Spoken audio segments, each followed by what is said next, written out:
เป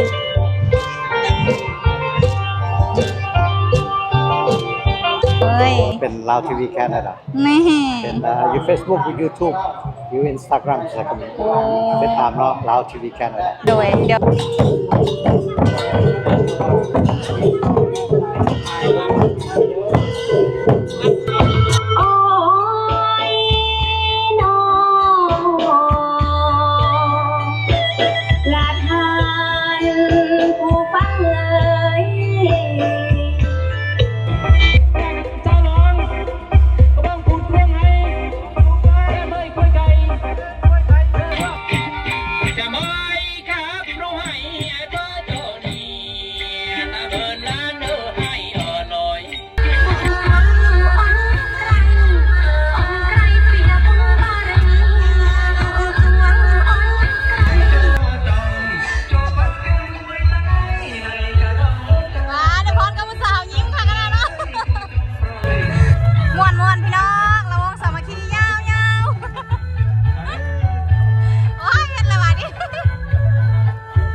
สบายดี FC พ่อแม่พี่น้องวัดสุขุสุขคนเด้อจ้าวันนี้มาพบกับแม่ตีสะพายบ้านสวนคือเก่ามาแบบสุภาพเรียบร้อยนะจ้าวันนี้วันนี้เราพากันมาเปิดคลิปอยู่บ้านถาดดอกแก้วเนาะทุกคนเมืองอาสะพังทองอาสะพรเมืองอาสะพรเนาะทุกคนอาสะพังทองนะดงเห็นเนาะเราพากันมากินข้าวเที่ยงอยู่บ้านถาดดอกแก้วเนาะทุกคนนี่เราสิพากันไปบ้านอีหยังก็ที่กับเจ้าเฮ็ดงานนะเราสิพากันไปบ้านพลงามเนาะแต่ว่าตอนนี้เราพาจุดสูงพลงามสิพากันไปยันกินสิพากันไปเบิ่งงานเนาะงานอีหยังแม่แป้งนี่แม่แป้งกระบองใหญ่นี่มื้อนี้เฮามากินข้าวอยู่เมืองอาสะพรเด้อทุกคนมื้อนี้เฮาสิบ่เป็นไทยดงเห็นเด้อเฮาสิเป็นไทยอาสะพรเป็นสาวผู้ไทยสิเป็นสาวผู้ไทยสิไปงานประเพณีงานบุญกระบองเหยื่ออยู่บ้านพลนะทุกคนเคยเห็นแม่แป้งว่าสำเนียงนี้บ่เคยได้ยินบ่เคยน้องหนังไก่แม่นไก่ลาบไก่โอ้โหมันคือหมูผู้อลันแข่งกันเต้โฟนไก่อีกเขาพากันกินข้าวเด้อพี่น้องเขาสิพากันไปเบิ่งงานนั่นเพิ่นก็จะเดี๋ยวเขาสิพาไปเบิ่งนำกันแม่ตีก็ยังบ่เคยไปเนาะครั้งแรกได้นี่เหมาผู้เดียวเลยนั่งใหญ่กันได้บ่เฮ้ยเป็นกับข้าวมาแล้วเป็นกับข้าวคือข้าวพอมากินนี่คุณแม่ทักทายค่ะสบายดีจักปีเลยที่ไปผ่านมาปีกายนี่ก็ไปบ่ปีกายก็ไปแล้วปีกายนี่ก็ไปปีนี้เป็นปีที่2ปีกายไปมอบเงิน 200,000 บาทแม่นปีกายนี่ไปเป็นเงินของคุณพันปีกายนี่เฮาเป็นตัวแทนของอ้ายเนาะไปมอบปัจจัยเพิ่นสร้างกุฏสร้างพัฒนาหมู่บ้านแม่นประมาณ 200,000 บาทปีกายนี่แต่ว่าปีนี้ก็ไปในนามเพิ่นก็ว่าแม่นนั่นแหละไปตั้งหน้าเพิ่นเพราะว่าเพิ่นบ่มีเวลาเพิ่นอยู่เวียงจันทน์เพิ่นเด้แต่ก็ไปตั้งหน้าเพิ่นไปร่วมงานอาจจะเป็นงานเฉลิมฉลองบุญประเพณีหรือหารายได้หรืออีหยังเกี่ยวแก่กับการพัฒนาหมู่บ้านหรือว่าพัฒนาอีหยังประมาณนี้แหละรายละเอียดก็บ่ได้ฮู้ปานใดแหล่งท่องเที่ยวพร้อมโอ้ตามสบายได้ประมาณนั้นเนาะเดี๋ยวรายละเอียดจังได๋เฮากับจังไปเบิ่งอยู่งานเนาะโอเคกินข้าวก่อนตอนนี้โอเคนะทุกคนเจอกันอยู่งานเด้อถ้าเบิ่งนำกันว่าสิเป็นงานจังไดประมาณใดเนาะเพิ่นก็ต้อนรับผู้พาเข้ามังยาวๆนึงโอเคเนาะพี่น้องเบิดเน้นทุกคนตอนนี้เฮาได้มาฮอดบ้านโพนงามเลยเด้ออุ้ยลืมบ่เปิดก็บ่เป็นอย่างนั้นโอเคเนาะทุกคนตอนนี้ฮอดแล้วหากะได้มีบอนจอดรถเนาะมีก็รับจอยม้อยทางใดบ่เห็นหยังเลยรับเลยอุตส่าห์พามาเบิ่งกระบอกใหญ่มาเบิ่งให้สิพามาเบิ่งเนาะเป็นงานประเพณีของเพิ่นงานแห่กระบอกใหญ่เนาะบรรยากาศก็สิประมาณนี้เนาะทุกคนเฮาเคยมาครั้งแรกเลยนี่โอ้เดี๋ยวเฮาสิปินมาเบิ่งไปนี่บ่นี่ทุกคน นี่บ่แม่แม่ไปอยู่ทางผู้โดยเราจะพามาเบิ่งอีกนะทุกคนนี่อันนี้ก็เป็นกระบอกเนาะเป็นบ้านกระบอกเลยได้นี่เนาะเป็นบ้านกระบอกโดยเฉพาะไอ้นี่เห็นเนี่ยไม่ได้ก็มีแต่กระบอกเดี๋ยวญาเพิ่นคือว่าถามหาเพิ่นฮู้จักปะติวะ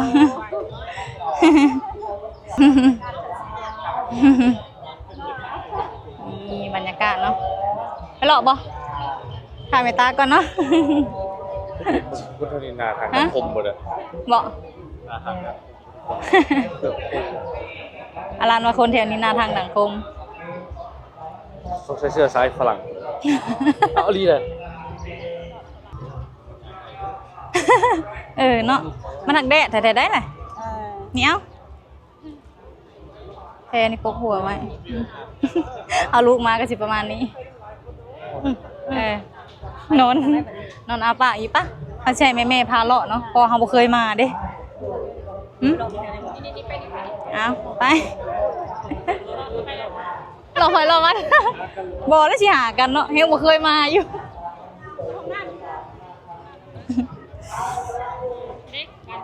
แม่ตามมาสั่งกำลังสิเตรียมนี่เตรียมขึ้นฟ้อนแล้วนี่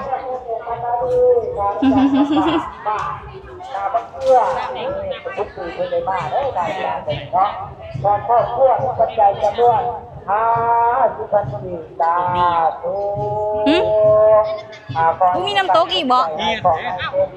มีน้ำตกอีกวะไปเบิ่งปะไปเบิ่งน้ำตกว่าซั่น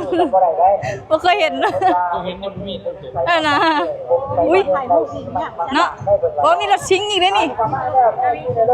เอามีขี่รถซิงจักแล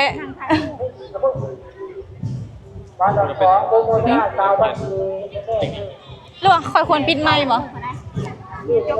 มันก็บ่ได้มีเสียงเพลงไปไหนเนาะ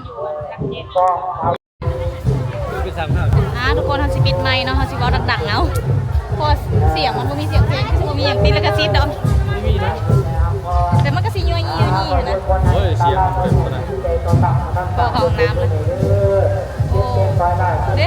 เดี๋ยวจะพาเบิ่งน้ำตกนะทุกคนเด้พูดทางหน้าผู้เข้ามาอดทนคนหลายมีป้าไปน้องเบิ่งในคนนะคนคือหลายแท้เดี๋ยวสิซูมให้เบิ่งนะพี่น้อง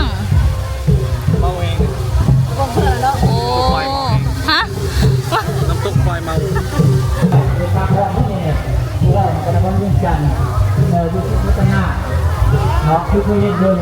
เป็นหินเนาะบนทางย่างนี่นะ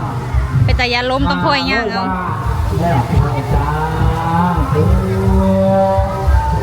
ทุกกายทุกใจเนาะนี่แม่เด้อชื่อเลิกมีออกเลิกมาโชโมนะคนหลายอีหลีชื่อพันกีบจ้าทู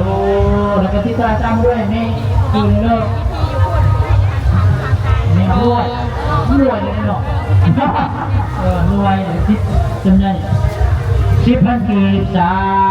ทูก็ทุกกายทุกใจอยู่ดีมีแห้งให้มาแค้นให้บอกนะมาแค้นให้พ่อ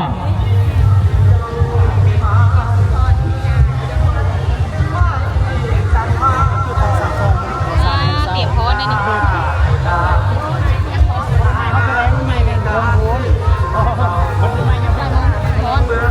ก็สิพรเปิดงานเนาะบ่ายโมง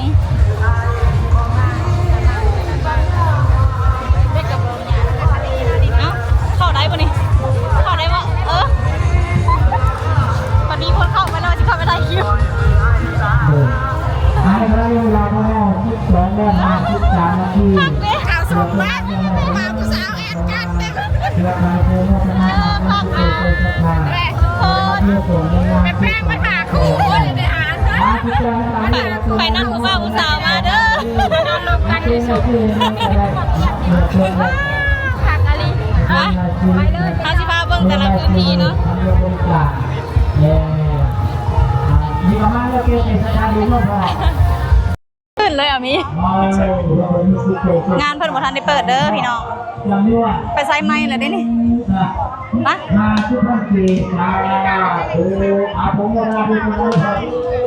เอามี แม่เด้ ฝากนอนเดี๋ยว โอ้เอามีไปปาไว้ในเตียงบ่จักอย่าแหละแม่ตาเดี๋ยวบัดนี้พี่น้องบ่ลองออกมาแล้วได้ผู้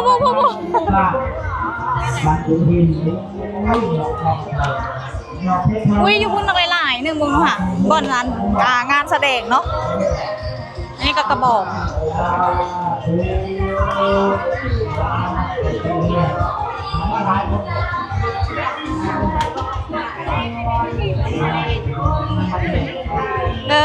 เพิ่นสิมาเปิดงานอยู่นี่เนาะทุกคนเดี๋ยวแม่ตีนสิปินกองหลังให้เบิ่งเนาะนี่แต่ว่าบ่ทันได้เริ่มเนาะ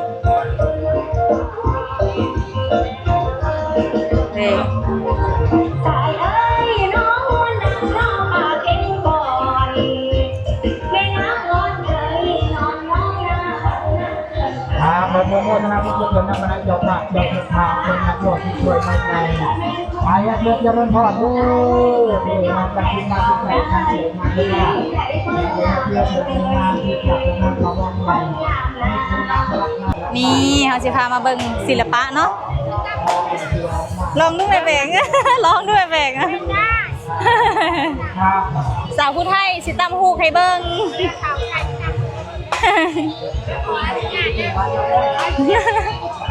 ร้านถ่ายรูปแบ่งๆนะร้านถ่ายคือแล้ว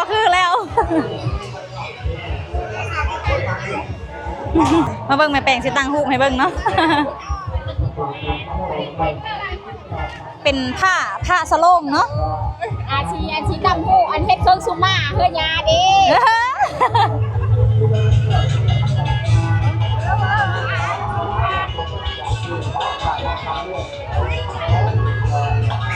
คือแล้ว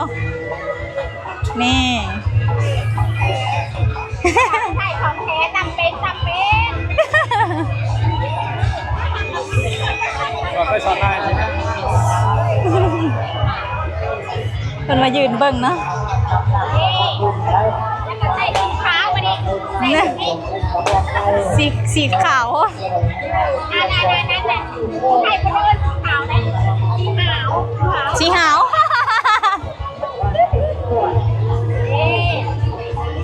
เพิ่นจะได้พื้นหนึ่งเนาะแต่แบบนี้แหละ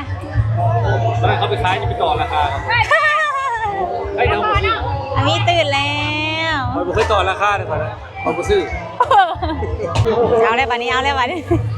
ไปตาเลยบัดนี้เจ้าเคยใช่บ่เจ้าเคยใช่บ่เคยนั่งแต่บ่เคยตำเก็บครับนั่นเลยเป็นลายเทตะลองเนาะเป็นขาห่มโอ้ไปยิบต่อกัน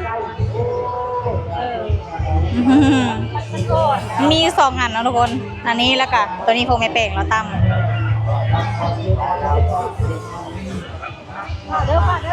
กูได้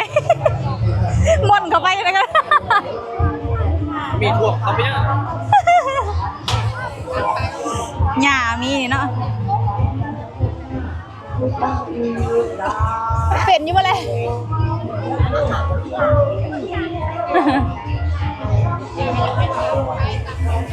นะเพิ่นจะเฮียนตำฮูกเนาะบ่ได้ไปฮอดใส่แล้วบัดนี้อีหยังเหรอไอ้ช่างแน่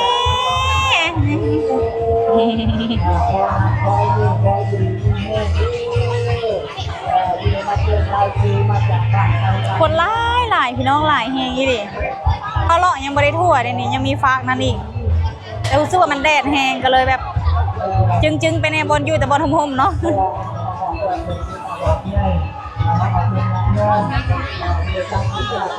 กระเป๋าเพิ่นก็คือเลยได้ กระเป๋ากระเหมาะกับงานเลยได้เกิดลูก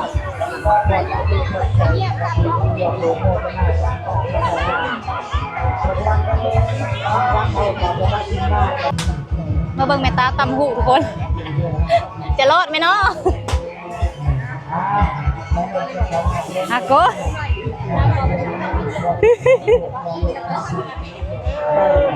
อันเด้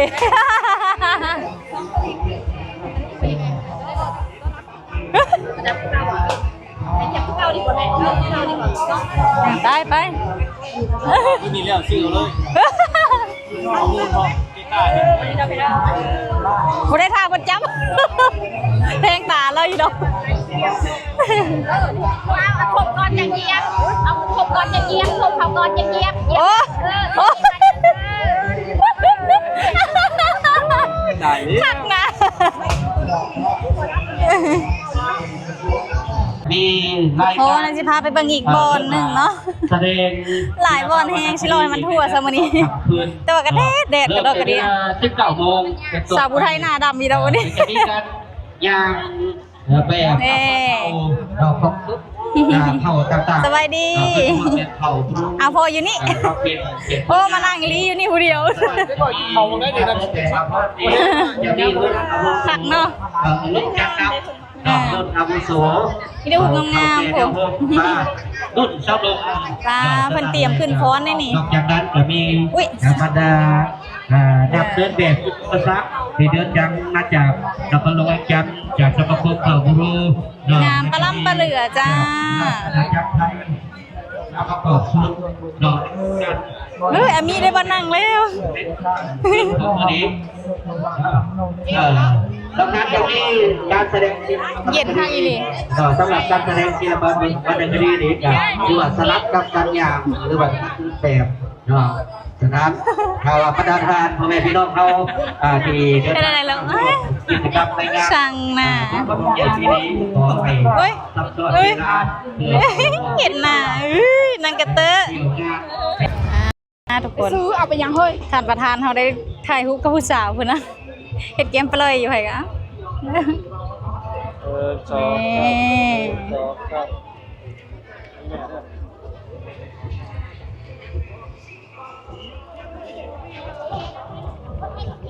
มีแต่ผู้งามๆเนาะโอ้ ยิ้มจนแก้วแห้งเลย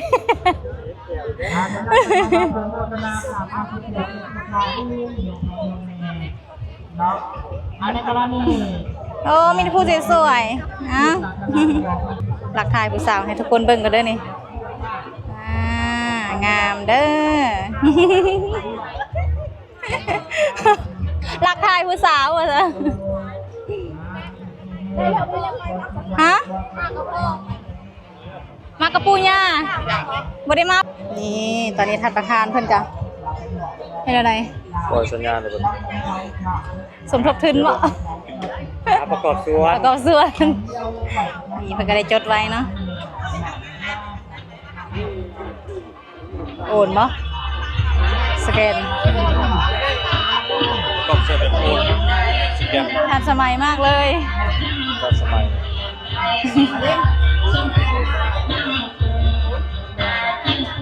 นี่เพิ่งจะรู้จริงเลย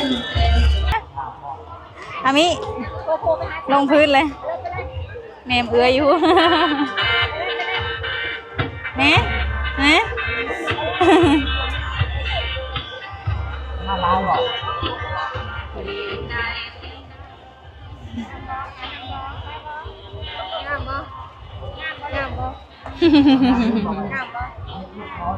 เนี่ยอยากได้สร้อยเอ้ยบ่ลูก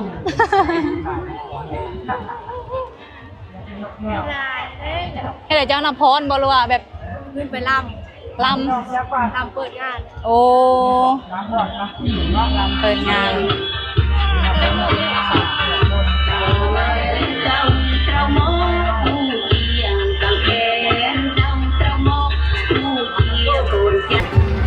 ชาเขียวเย็นมีน้ำปั่นก็มี กินน้ำยัง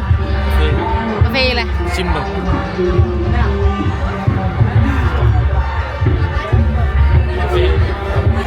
อันนี้มีแบบตามสั่งอีก เป็นไร เอาแบบหวานน้อยบ่น้ำตาลนิดนึง นุ่มเพิ่นเบิ้ลหมดเลยมีแต่นมจืด เอาให้เดี๋ยวสิได้กินซะ ไปกินคาปูชิโน่ เอาแบบบัวนั้นเนาะชาเขียวฟิเนียม สูตรเอ็กซ์ต้า สั่งนั่น เจ้าบูว่าสิสั่งหยัง เค คอยสั่งของเราเป็นไง นี่นะเขาเห็นกล้องนั้นเรานะกล้องยัง 360องศา บอกมันหมุนได้เรียบร้อยอ่ะขัก เขา เนาะ มีแต่จับแบบนี้ไม่ต้องยังไปไหน โอ้ เวลาเอาไปตัดเอาแบบเดือดเอา อะยากบ่เลย แล้วเลือดเอาจะได้มุมใด เขาเห็นกล้องมันอายนะเนาะนะขักเลย 310 เพลงว่ะ สำคัญ อ๋อสำคัญของเขาชาเขียวกับส้มแบบหวานน้อยโดยคักเนาะ จองเว้น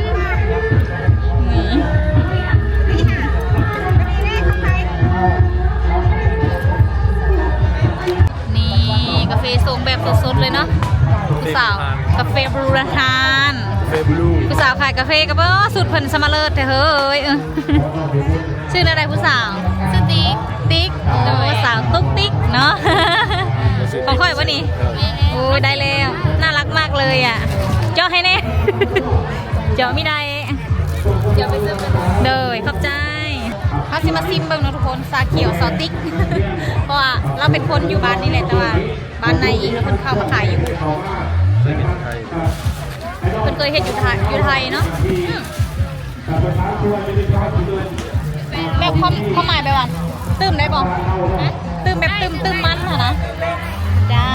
ตื้มมันแล้วโขงมัน จะบอกสั่งมันแต่เล็กจะบอกว่าเนาะ หวานหน่อยเอามันใส่ คนพิดเองอะเดี๋ยวเขากำลังสั่งน้ำนะแม่ตื้มได้แล้วก็ตื้มเงินน้ำได้เฮ้ยบ่ไล่เอาแล้วเด้อคอยตื้มเอาก็ไล่เอาแล้วโอเคแล้วทุกคนเดี๋ยวพักคลิปไปก่อนยังค่ะเอาน้ำให้แม่แล้วก็แม่ในวึ่งเนาะ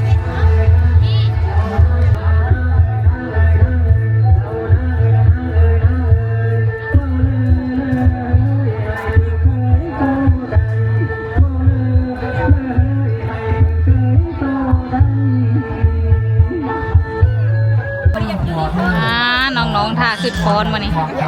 มีแต่พูดปลาลุกปลาลอยเด้อพี่น้องน้องสาวน้องเฮียนเนาะโอ้พ่อว่าอยากเลี้ยงเป๊ปซี่น้องๆเนาะแต่บ่ฮู้บอลไปซื้อ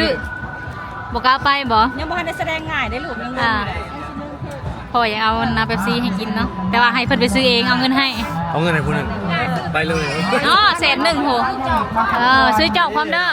ตบมือย่าง ซื้อจอกแล้วก็น้ำก้อนแล้วก็เป๊ปซี่ มันโดนให้ลูกไปแล้วลูกอย่าไปแล้วสิ เราทานเรา ยังถามกันเนี่ย ชื่อให้เบิร์ดเด้อบุพอมาก่อนอย่างมาโอ้บุพอนะยังไงไปเลย3 ทุก 4 ทุกเลยนะ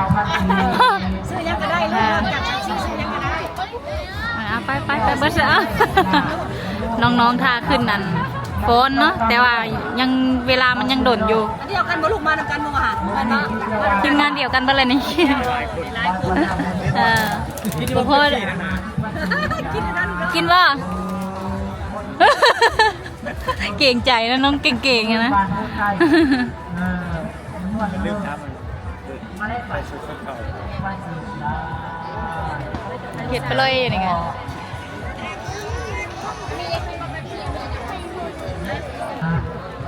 เดี๋ยวมาเบิ่งแม่ทักทายเนาะสบายดีเลย จื่อว่าพวกแม่ๆเพิ่นเคยไปบ้านสวน จังว่าได้ไหม ว่าชื่อบันไหนแม่นโอ้โดย อันนี้ หลายคน อย่างมีสุขสดา เมซุกสดาโดย งานยังกับแม่มื้อนี้งานงานกระบอกไงปีนี้เป็นปีที่เท่าไหร่แล้วบ่จื้อบ่ต้องมอมให้ผู้นั้นเนาะประมาณปีที่17 18นี่แหละโดยจัดงานเนาะโดยสบายดีเด้อแม่ยังก็แม่อันนี้แม่ไก่สอน เคยไปเยี่ยมยามที่บ้านสวน แม่เคยไปเยี่ยมยามลูกหลานเด้ออันนี้ก็มายามปีนี้สิไปอีกบ่เนาะบ้านสวนยินดีต้อนรับสิไปคันยินดีต้อนรับเลยเอาอันนี้ป้าป้อมสบายดีอยู่ดีมีแฮงไม่หยังเลยทำไมสบายดีอยู่ดีมีแฮงเด้อลูกเด้อมื้อนี้มาอันบุญยั่วกระบอกใหญ่มวลหลายเด้อมวลหลายบ้านบุญงามเมืองอัศพรเอา สบายดีแม่ซื้อพวงมาลัยเด้อสบายดีแม่ซื้อแม่เกิดเด้อมาแต่แคนาดาเด้อสบายดีแม่ซื้อเมนุยเด้อสบายดีแม่ซื้อคำพัดมาแต่นครหลวงมาบุญกระบองเลยไปผ่ากันเลยบ๊ายบาย ฮัลโหลได้แล้วก็ประสานทางคณะรับผิดชอบสายพื้นสายไฟนะ มีลมเอ้ย ลมอีก ลมไปเลยกวักเอ้ยไหมกวัก วักอีก กวักเอ้ยบ่ลูกสั่งเด้ สั่งบรรยากาศ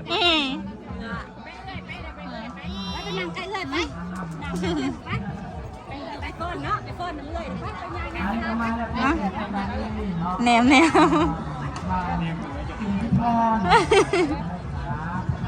บอกกล้าไปโอเคอะไรไ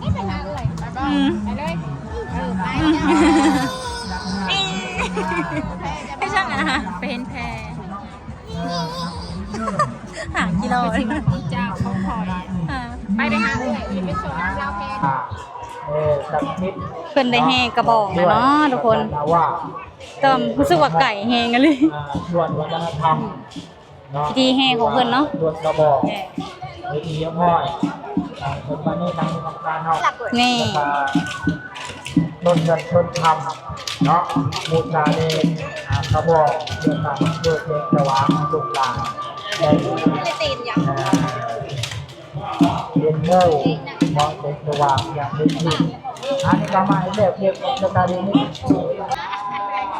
เคยมันจะอาบใส่ชุดมันอาบไม่ดับคุกคักแน่เลยมันอาบ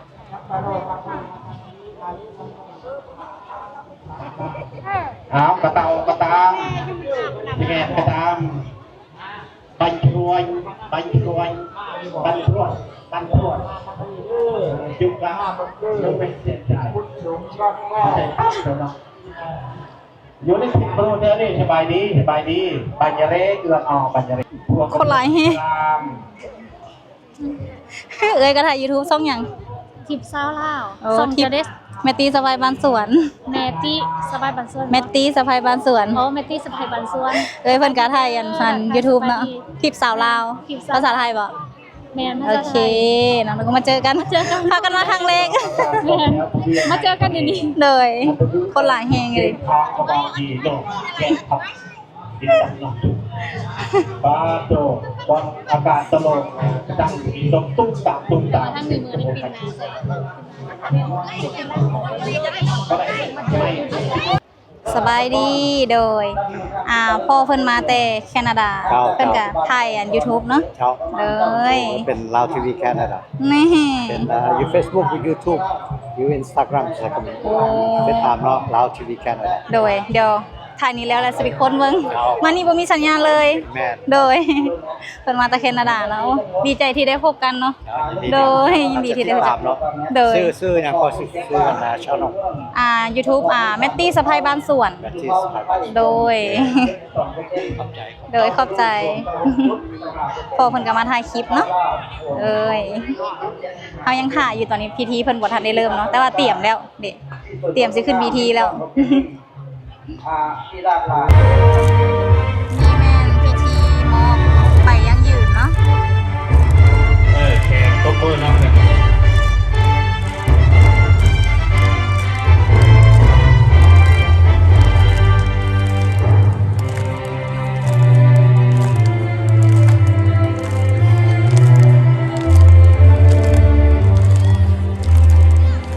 พิธีของบ้านเพิ่นก็สิประมาณนี้เนาะทุกคนยังบ่ทันได้ทันเข้าวิธีแสดงเลยนี่ท่าแสดงอยู่เด้อนี่เด้อถ้าเบิ่งกันเด้อพี่น้องกดเบิ่งกันเด้อเฮาก็ท่าคือกันเนาะเฮามายืนท่านี่เพื่อสิได้คลิปให้ FC ได้เบิ่งกันใช้เวลาโดนแฮงจนได้ปาลูกไปน้ำปูน้ำยาเนาะพิธีเพิ่นหลายขั้นตอนแฮงนี่อันนี้แม่นพิธีมอบใบ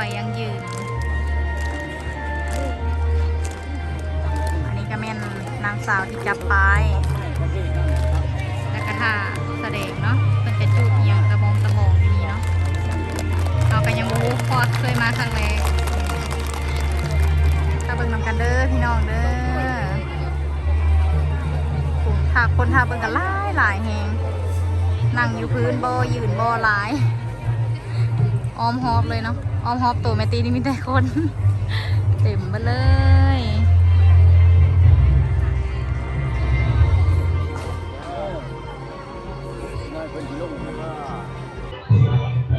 ทุกคนตอนนี้เข้าสู่พิธีไต้กระบอกเนาะ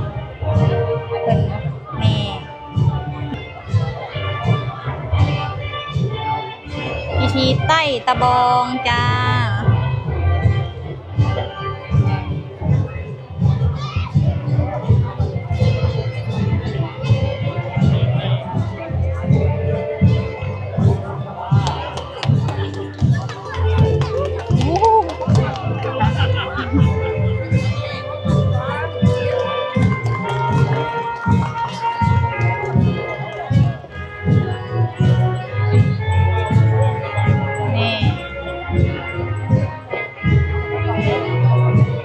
เจ้าและเส้นด้านนำเขาประจำปีเพื่อชมการแสดง เรียบร้อย มาต่อการแสดงเลยเนาะทุกคนเนาะ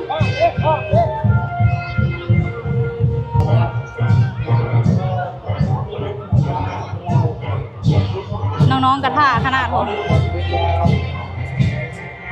โอ้มีทางกิจกรรมเพิ่นจะมัดขอเพิ่นขออนุญาตการรายการ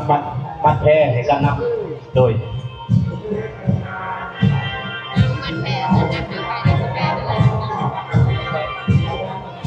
ว่ามีพ่อกันแล้วมี ตาขอเรียนเชิญ พิธีเริ่มเลยเด้อพี่น้อง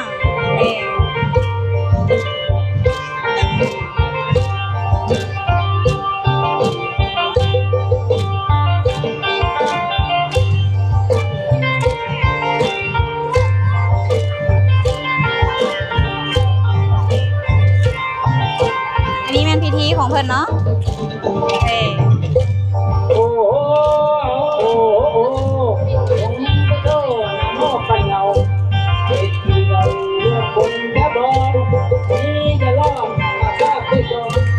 ไม่บอกของเราเคยจำน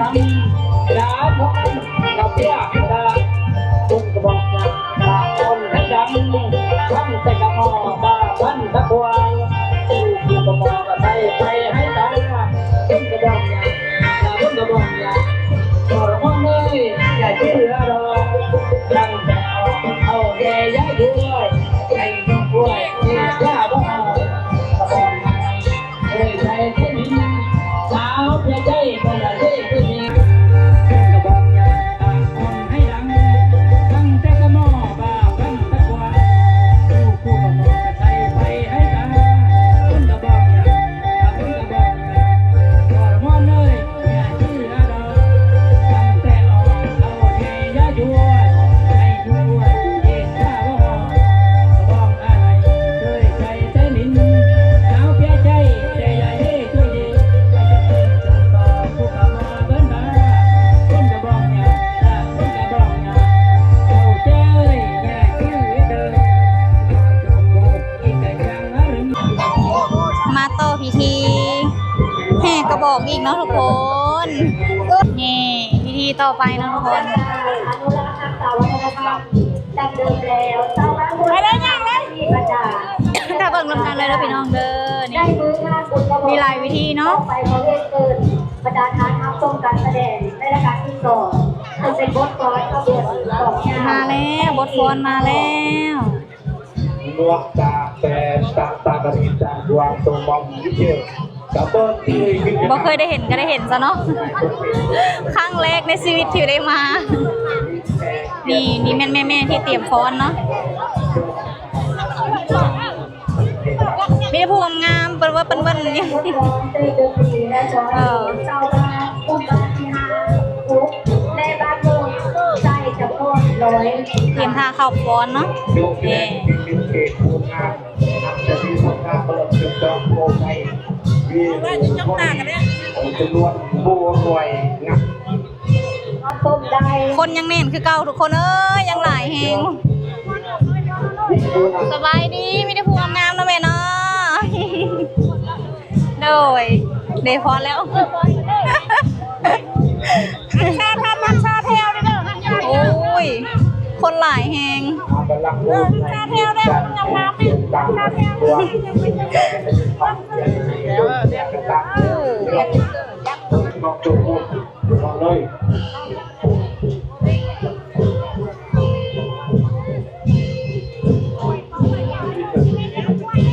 อันนี้แม่นขบวนฟ้อนแห่กระบอกเนาะ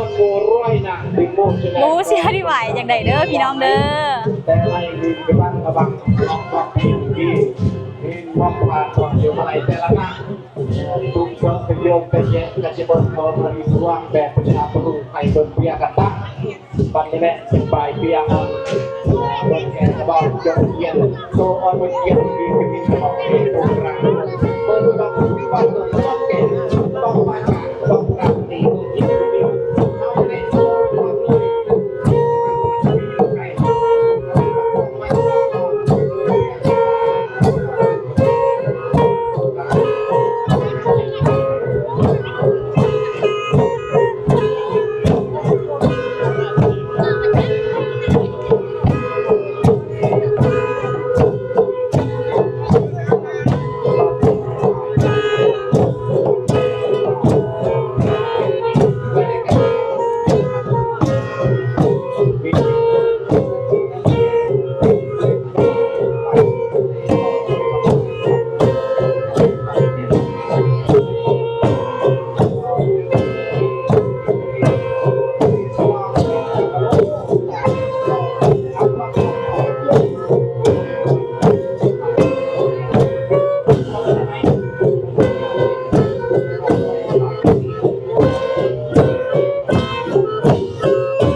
ในกระบวนการเสียงอะไรมินกักที่สุดหาความรัวความมวบอ่อนแซมไอนี่เด้อแต่เลี้ยวแต่ไกลเลี้ยวไกลบรูเลี้ยวบรูเวียดนามบรูกัมพูชาบรูไทยอย่างไหนเอ้ารัวอ่อนยี่คุณนะ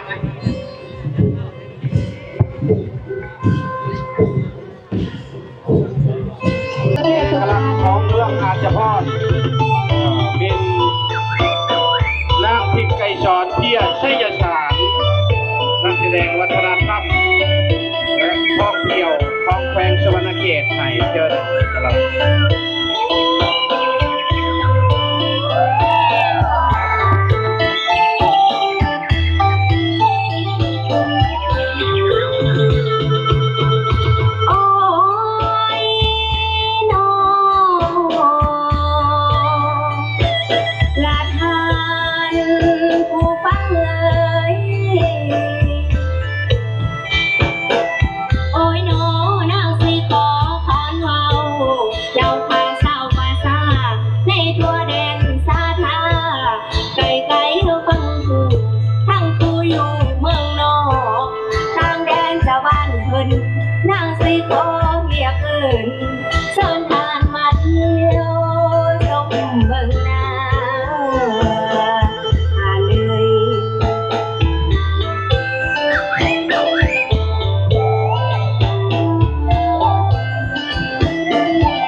มีของดีเออาดปารักสีให้แล่ลำวัฒนธรรมก็เด่นทน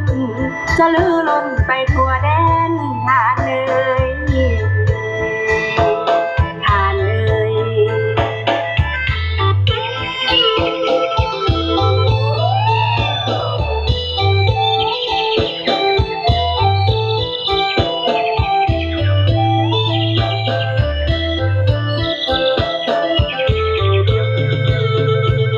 อันว่าสิ่งสวยงามที่เอกอัง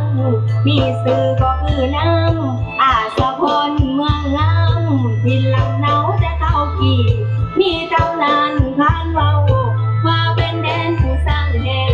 ทินเก่าแก่ประวัติศาสตร์แดนเซิร์ฟโลกไดโนเสาร์ทานเลย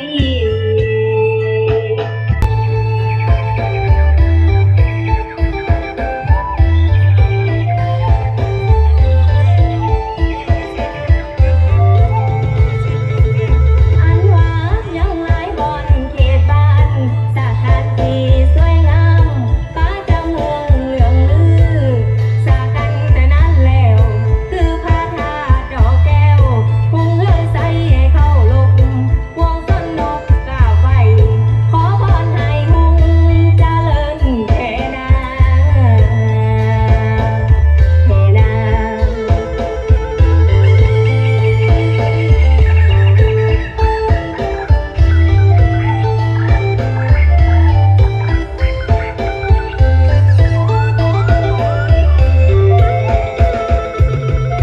โอ้ยน้องราทานผู้ฟังโอ้ยน้ออาสะพรมีเรื่องเว้าตำนานเก่าแต่เข้าหลังยังสิบันละย้ายเก่าไปเฮอพ่อหูของพ่อผู้เดิมนั้นต้นตำนานก็บ่ใหญ่ในหนึ่งเดียว มาต่อบทฟ้อนที่4เนาะทุกคน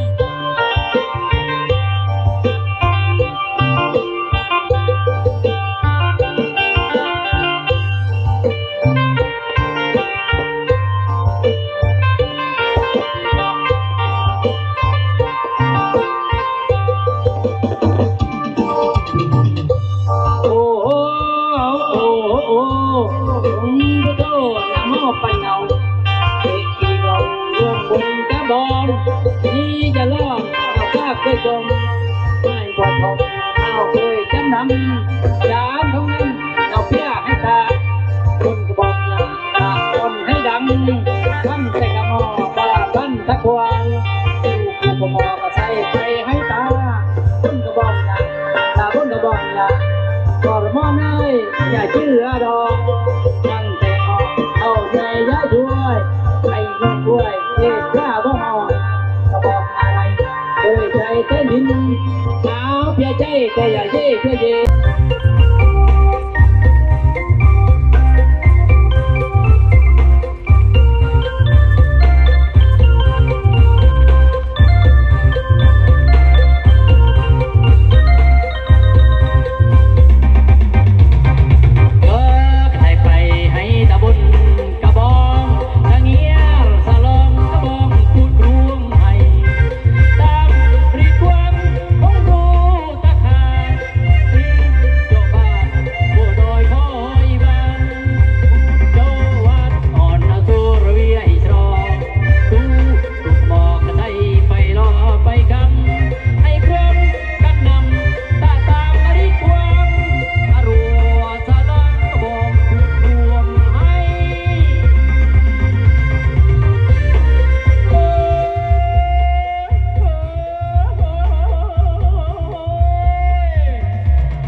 ไปพุทธบอกต่างอยากจะลองทุกข์นอลอยฮึบฮึบฮึบฮึบฮึบฮึบ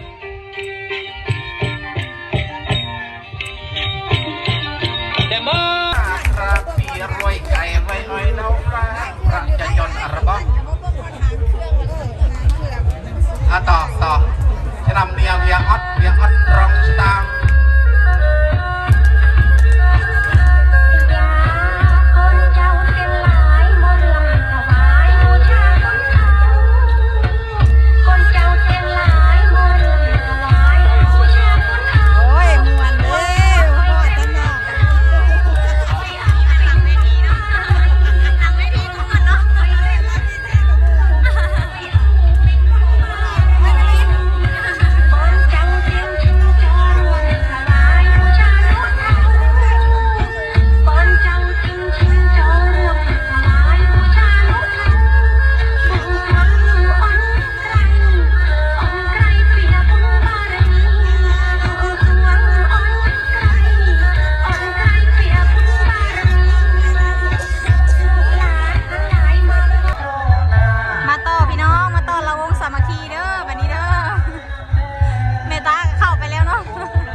ผู้ที่อุปถัมภ์คำสู้ผู้ที่เป็นรักเป็นแกนให้คณะกองทุนช่วยเหลือซึ่งกันและกันของเผ่าพรุ้งเอาเชิญถ่ายรูปเลยเก็บภาพกำลังงามเก็บภาพกำลังดีตอนในมีตอนถ่ายรูปกำลังไม่คุยไม่เต็มที่เชื่อจะปันคุยเลียวคุยไทยคุยกัมพูชาหรือว่าคุยเวียดนามก็ถ่ายรูปคุยกันส่วนหลายก็คุยมองคุยออกคุยไม่ยอมกันกันตะวันปัญหาชุดไทยมาเรียนข้างหน้าหน่อยมาอีกแถวหนึ่งอีกครั้งหนึ่งมาดร.สรวิทย์ลาวด้วยเจริญพรขอเรียนเชิญผู้นำชิดเลยชิดเรียงใหญ่ๆเรียงยาวๆยาวๆแถวเรียงหนึ่งกล้องใหญ่เปิดวายเดี๋ยวยาวอย่าโค้งอย่าโค้งอย่างนั้นถ้าใครต้องการสวยก็คุกเข่าข้างหน้าเน้นออกมาเชิญเอากล้องมาอีกใหญ่กล้องใหญ่แถวหน้ากล้องใหญ่พิธีแม่นได้จบแล้วเด้อพี่น้องเด้อมีแต่พากันเก็บหูเก็บหยังเนาะเอาแบบยาวๆนะกล้องใหญ่กล้องทีวีกล้องทีวี